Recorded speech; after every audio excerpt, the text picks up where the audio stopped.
way. Your faith has saved you." Immediately he received his sight and followed him on the way. The Gospel of the Lord. To the word of God.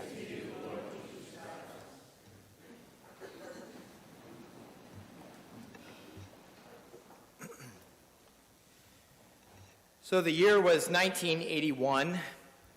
There was a young nurse aide working in the hospital, and she was taking the elevator from one floor to the other. It was an older elevator, and the cables on the elevator jumped off the track, and the elevator dropped, enough that it jarred her spine, and she was laying in there in the bottom of the elevator until they could pry the doors open and take her out. And so she spent the next several days in the hospital and running all the tests and the x-rays and MRIs and all that kind of stuff, and she's on pretty high-powered painkillers and all, trying to figure out, because it crushed a couple of discs in her back, and what the options were going to be and so on. And it wasn't until about a week later that someone said, maybe we should check and see if she's pregnant. So they did. They checked, and sure enough, she was pregnant. So the doctor, she was, maybe a month or two along, and the doctor said, listen, there's no way you're going to be able to carry a baby to full term.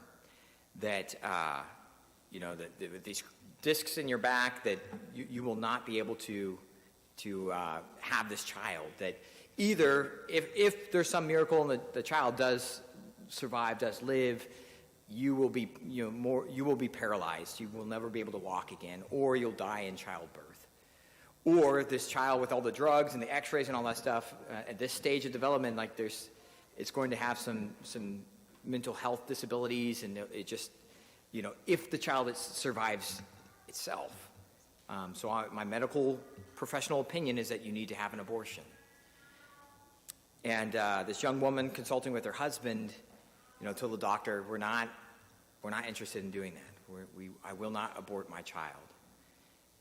And the doctor was pretty insistent and said, if you're not going to follow my advice, then you need to find another doctor, because I'm not willing to take you on and take on that risk on myself and whatever. So she said, all right, fine, and she found another doctor.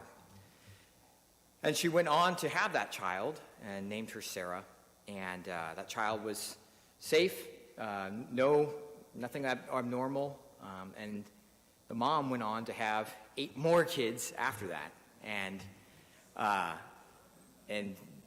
no serious medical problems.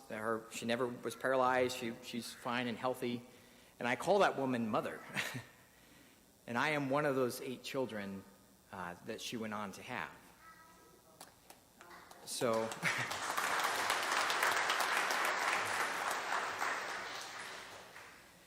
So to say that standing for life is in my pedigree, it's an understatement. That's where I come from.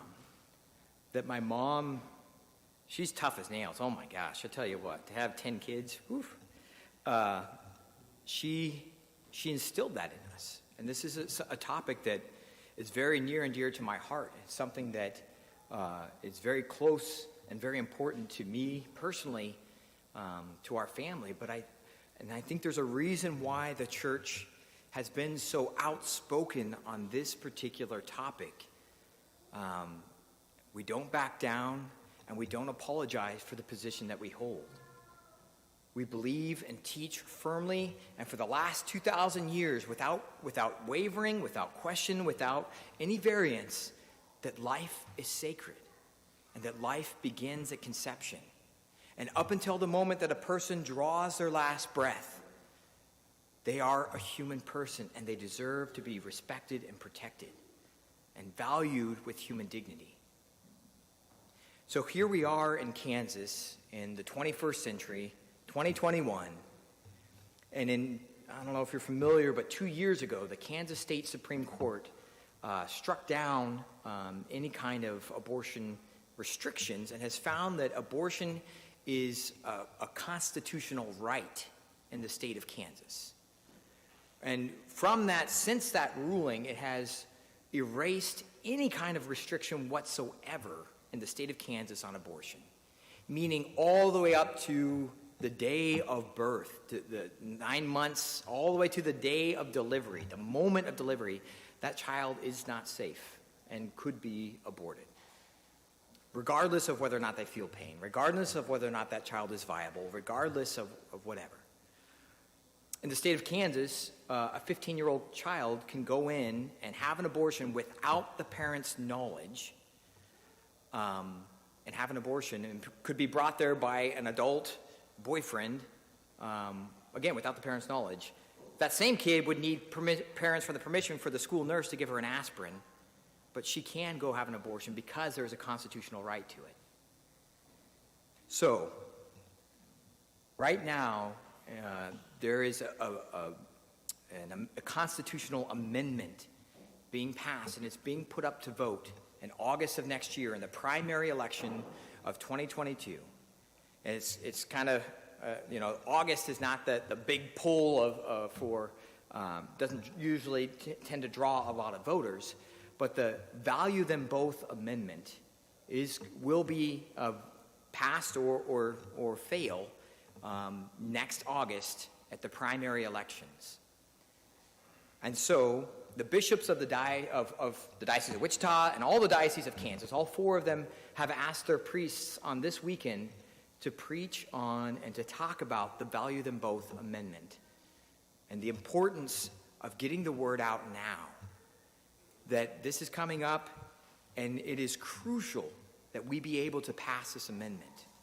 Because, like I said, what has happened from the Supreme Court, and not from legislators and not from the people themselves, but from the judges on the Kansas Supreme Court, have said that there can be no restrictions on abortion in the state of Kansas. And the Value Them Both amendment, it's not eradicating abortion in the state of Kansas. It's not saying that there cannot be any abortions whatsoever. It's simply saying that the abortion industry needs to follow the same medical guidelines, or that we can place medical guidelines on abortion. That we can say that no, parents need to be involved in the decision of a minor child.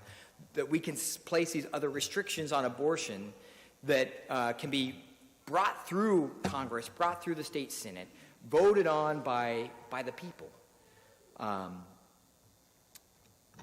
If this amendment fails, if we fail in our mission next August, we will continue to be the least restrictive state in the nation. No restrictions on abortion. And from what I've been told, the next opportunity that we would have really for things to be set up to where we could bring it back to a ballot would be at least 10 years down the road. It is crucial that Catholics come together and we stand up for the voiceless. We become the voice of the voiceless. We stand up for what we believe. We uphold the value of human life. It's not an issue that we can afford to just take a back seat on and let somebody else deal with that. It's something that each of us has to be involved in. And so I guess there are 4 kind of actions I would ask you to consider taking away from this. First of which is to begin to pray. I would ask you to add a petition into your daily prayer for the Value Them Both amendment. That in your daily prayer, whatever your prayer routine is, to add a petition specifically for this amendment, to pray for it. Number 2, I would ask you August of next year to turn out and to vote yes for the Value Them Both. We want this to pass. It's a yes vote. We will need every vote. And in similar states that have passed similar legislation, even in I don't know, typically more kind of conservative states, it's been a very, very narrow margin, 53%, 55%, something like that. And so we expect this to be a very narrow margin as well, and we need every vote. Additionally, with that, number 3, the third thing I would ask is that you begin to talk about this.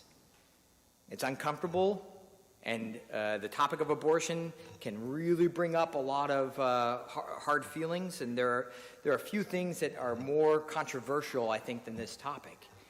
I've been doing the Life Change Sunday. If you're familiar with that, you grab a sign, stand on the street corner. I've been doing that for a couple of decades now. And the beginning of October, we did that.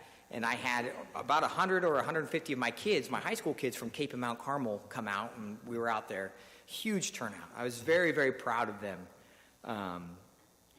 But at the same time, I don't know if I've ever seen more hostility than we've found this year. More people like rolling down their windows and spitting at us and flipping their cigarette butts at us and cussing us out and flipping us off. And I mean, it's this topic, they don't want us to speak. They don't want to hear what we have to say. And it reminds me of Bartimaeus in our gospel today. Bartimaeus saw Jesus coming and began to cry out, "Jesus, Son of David, have pity on me." And many rebuked him, telling him to be silent. They don't want to hear what we have to say. And speaking out will probably cost you something. It might cost you a friend. It might cost you some persecution. But this is something we cannot afford to be silent on. There's too much writing on this. So to be able to spread the word, to use your social media to inform yourself, go look up the legislation. You can Google value them both. That's what it's called. Value the mother, value the child. Value them both. The value them both, a constitutional amendment for the state of Kansas. Become informed. Start using your voice to spread the word, to get the word out there. And then finally, the last portion is a monetary portion. The bishops have asked, they want to start a campaign to be able to start a TV and radio ad campaign that we will start seeing these coming next year. And so they're asking for contributions, particularly for this cause. The abortion industry has already pledged something in the neighborhood of $15 to $20 million for the state of Kansas to start fighting this right now. And we don't expect to come anywhere near that, but we need to be able to get the word out because they will, again, be working to fight against this. Brothers and sisters, this life is precious. And, you know, there's the old cliche saying, but it's true, that all it takes for evil to succeed is for good people to be silent. We cannot listen to the people rebuking us and telling us to be silent. We need to use our voice, and we need to cry out of the dignity of human life. And we have the courage and the conviction to stand for and be the voice of the voiceless.